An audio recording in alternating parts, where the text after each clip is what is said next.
Hello everyone. जो मैं आपको क्लासेस पढ़ा रही थी तो मैंने आपको तो भी टाइप बताए थे, प्रिंसिपल और main clauses, coordinated clause and subordinate clause. तो अब मैं सेपरेटली आपको बताती हूँ। सबसे पहले कोऑर्डिनेट क्लॉज क्या होता है, ध्यान से देखिए। It's joined by coordinating conjunctions. Coordinating conjunction के साथ इसको जॉइन किया जाता है।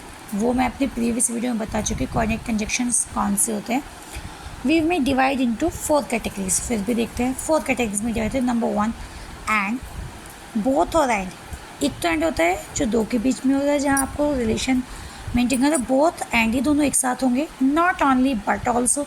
जो डॉट डॉट है इसमें आपको वो टेंसेज आना है। As well as ETC।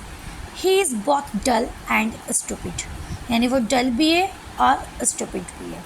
ये हमने बोथ का यूज़ कर दिया। एंड का भी हाईलाइट मैंने इसलिए किया है कि आपको पता चल जाएगा कि कैसे करना है। The thief was not only beaten but also handed over to the police. चोर को न केवल मारा गया, पिटाई हुई इसकी, बल्कि उसको पुलिस को भी दे दिया गया। सेकेंड कैटेगरी देखते हैं, बट यर नेवरलेस। अब आप ये भी याद रखना कि ये सारी कोऑर्डिनेटिंग कंजक्शंस में भी है। However, on the other hand, still, for all that, where is ETC।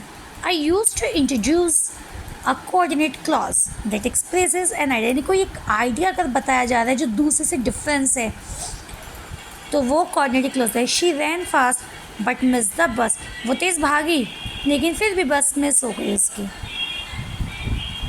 और ईदर और, एक तो और होता है या के लिए ईदर और एक साथ यूज़ होता है, नीदर नोर भी एक साथ यूज़ होता है। As otherwise, I use to join two statements of equal value और two alternatives to choose from as. यानी इक्वलिटी जहाँ हो। She neither contacted me nor reach him. ना तो उसने कॉन्टेक्ट किया ना ही घर पहुँची।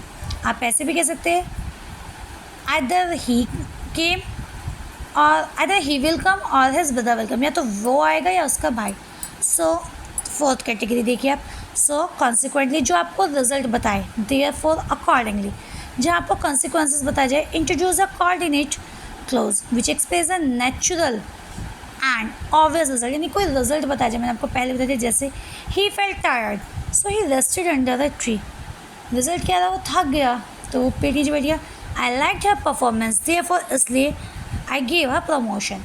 यानी जहाँ आपको रिजल्ट भी मेंशन करना है वहाँ आपको ये वाले यूज़ करने हैं। अगर किसी को कोई डाउट है या कुछ भी तो कमेंट बॉक्स में कमेंट करें।